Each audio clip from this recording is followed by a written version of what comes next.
What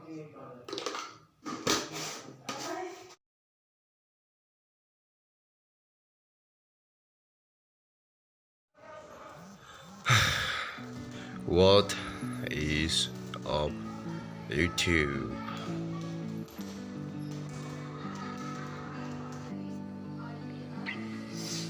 Post college week,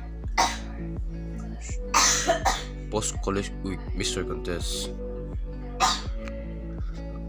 1 week out, 1 week after. Do an ya. Chuan kan do kan tia chuan training split to thak viawa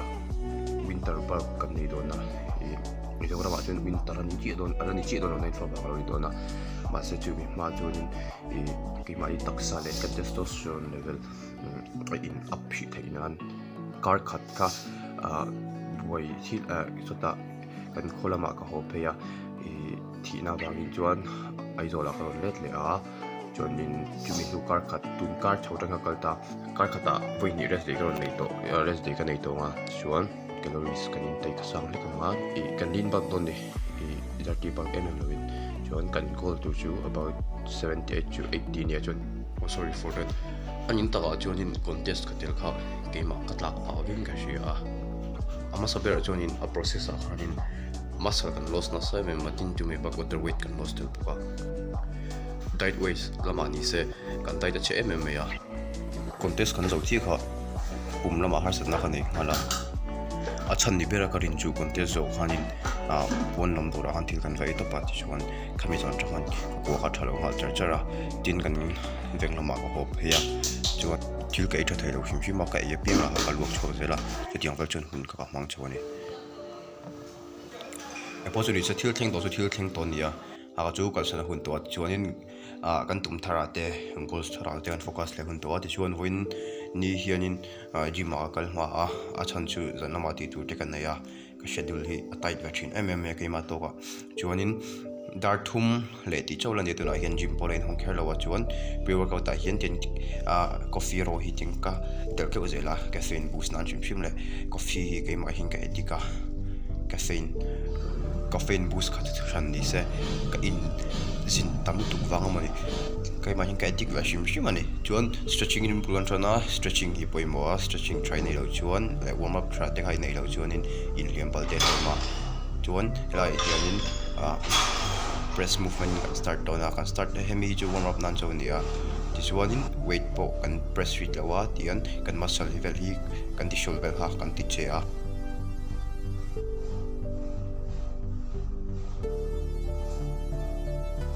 ba kha kan ti shol te ron duma chuan set speed zok te ti tur kha kan ti shol kan pe chhodon tinani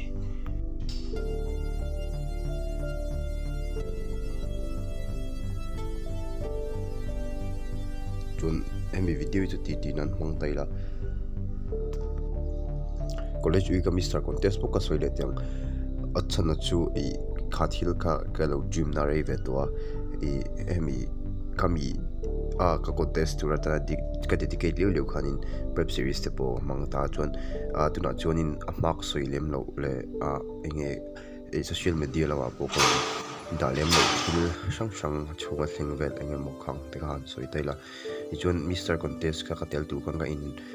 ring vek to chuan preparation te po kan nei chho khan ni kan in kat trana I chuan chu min nu car khat vela khan thil kar collapse te wa thil kal dang karon poi deuta chuan khangvel awang khanin I telloe tuk dok mai kha katuma ma sila ka ta han chiang lon nu ha kalom ta ni ma sa chunga thil kal dan vel dong ka chu soivek arem lo ta soilem lo taila ti chuanin tel po ren ring to lawa kar khat vel lo han chuan I kar khat vel la ti khanin I ken college ui don car cheu te lo khan car miang ver nei chu chuanin kan tu ka du ve ha ka ele ta topa tin chu mai pa ka big week vel po ha eng ma ha ka nei theilawa chuanin I college han ka valanga ka mini han culture kan lam bo ka chuan culture kan lam jo khanin ka thren pa te chu check out tur khanin in noyanin ten na ga zukal da ta khanin tel le meila I pe chuan I du chun ha ti chun kan ngei tu chuan hemi phang hian kan lo fight ve le kha ka tia chuanin I game a body lampang engma in ring to lo top thau si khanin I college week kha ka face ve top tani chung kan hanin tena tening te kan nei ta chuanin khamin ni khanin zi han eng ma ka aim han lawa chu wang chuanin ka pum me ro enge ka belly vel ro chu a flat ve thau ta chu ti rolling body fat vel doing an pai tam han lawa tin chu me ba ka water te po kan pai chok man lo ta ni ka ti soi top me chu wang chuanin stage a khanin ke mani pa ke strapper ha kan thlen thei lo in ka shia ke ma to ka pa ke strapper thlen thei lo ka shia ma se whatever ka thlen thei lo di pon ka lo dream ve china chu a title ne lo khanin khalai huna dina kan nuam ti zong ka enge kalau be ve na khang kum zong zong chung kalau be ve na kha show a khalai huna be puite ma show in a show ve a ke manan dum ka tia hemi a game ka enjoy ani ti kha a ke ma hang ka initiate ta ka remind ve a ve na chance khan ya chu me ba ka khanin backstage kanan lut chawa ke katan ka chon Mr. Olympia ang mai niya chuwang chuanin katang ka chon engki mani kami Mr. Contest ka title ha ka e mani lawa ka ti to ka tin a process a kha ka lo nge ang takin nge ka lo thei ve ti te ka mental te ke an chin na ni ka ti to ka I chuanin chung zong zong ra ka shet chu nge bodybuilding hi game cholo ni lawa physical game cholo ni lawa mind games te mental te hi lo poi mo me ni chuan ka in kat level ko khanin extreme doing ka hanin kat ngal top mai khan ya men chin khop me hati ka kat ko khanin kan testosterone level ka ni mani I zeblo chuan body fat tiak hiam kan maintain lo nain a stressful enge ka yang ka zong zong calories zong count ngai vekte training training zong po engkim enjoy thei to lo top te testosterone level hiam lutuk te khang zong te kan deal ve ka ngai ta tin chu me pa content siam te kara lam zir te lekha zir lo ngai ve reng boka tin helai huna aizola ka naw nen chi involve kan om ka di to ka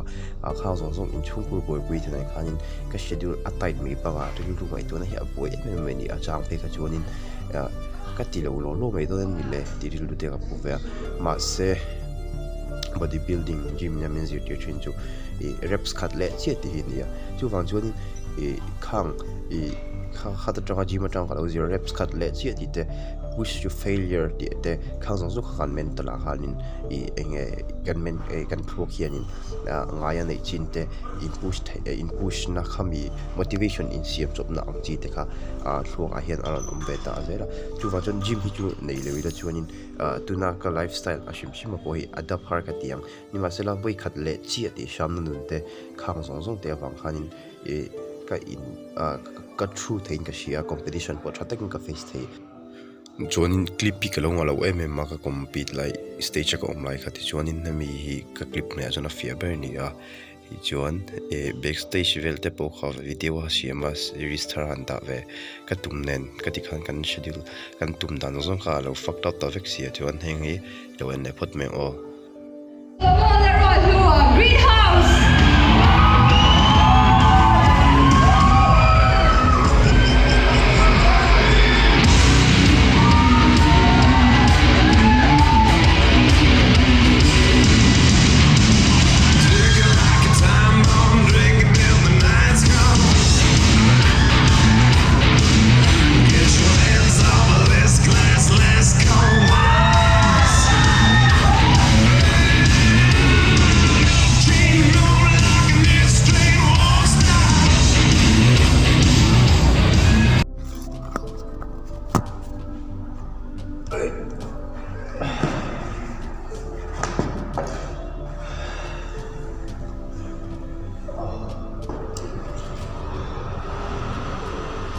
dar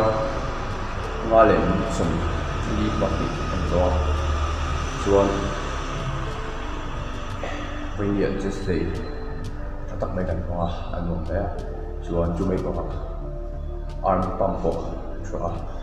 tricep ke ma jong kan tia chuan chu mai ba biceps kan tel po ba chuan chest pump thok mai a ka du tu ke ba ngai ba kami ka aya carb so til aya carb so ka satan pang ke ma machine ka fuling ka siya masih ti rolling weight ka sa sa ke ma to kai ju don pump check ko ni lawa sa ju kalian kita siya ba so tu nak yan sang yan ti du kra nei to na chu ba chu ka ko ma ta ya da ka hi ha chan be ang fe chu kom thoi chu da ka ya chan be chu chu lu ma la ni chuan kan ho na ek chu kan ai nga chuan protein shake la ken lo mai na ko se chang ka tlang wa chuan nak tuk basic plan nak tuk alex la shoulder ko la chuan for into solid chest day arm kem jang ko ba arm hi khoi tam de ko aya ki ma collect point collect ko ni ya arm si ka ta wi ni te ni wa chuan arm ko aku chang ka ni chuan overnight workout ta strength chu ta lo thei lawa in mong kan dumbbell 30 kg ko voice regain back reps thei lawa unfortunately se karle bulk kan trana azia so mai tu la mai chuan an to to no o khadi zong khati de pot se in za vain utui mang tra chai tui ve kulai